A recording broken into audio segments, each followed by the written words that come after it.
Upat ka lungsod nan Siargao tagtinguha nan probinsya nan Surigao del Norte na mahatagan sa saktong supply na tubig na mainom. Taghikay na ang implementasyon ng proyekto sa limpyo sa nan luwas na tubig sa Siargao pinaagi sa AWS-PSA nga pre-implementation nga taghimo ang usa ka meeting. Gipay gadyon accelerated water supply and sanitation project in selected areas nga pre-implementation na taghimo ang pre-implementation meeting niadtong Hulyo 20 ning tuig 2026 didon sa may Provincial Convention Center ning atong syudad sa Surigao. Gipanguyuan ini ni Provincial Governor Robert Lyndon Barbers iban ang mga mayor nan Siargao sa nan mga representante sa nagkalain-laing na mga ahensya ng gobyerno. Ang AWS-PSA nagatinguha na mapalig-on ang supply sa nan limpyo sa nan luwas na tubig samtang gipanalipdan ang tourism economy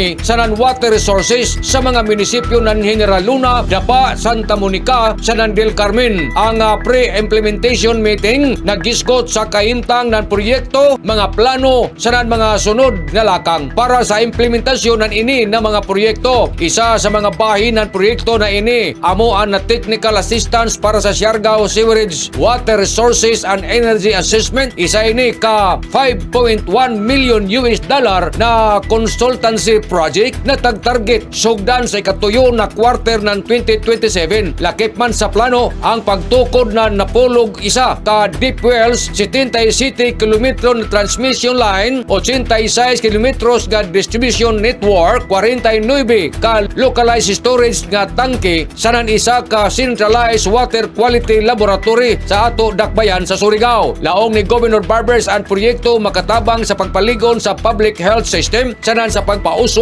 ng sustainable tourism sa Siargao. Pinagiusab sa padadyon na pagtinabangay ng nasyonal sanan lokal na ahensya o gilauman na ang AWS-PSA maghatag na malungtaron na benepisyo mga residente sanan bisita sa isla. Nanukad gikan diri sa Kapitolyo, ini si Marictioners Marconsim Vlogs, Mario Conales Simurlan Mulaong. Salamat, marajaw na adlaw natong tanan.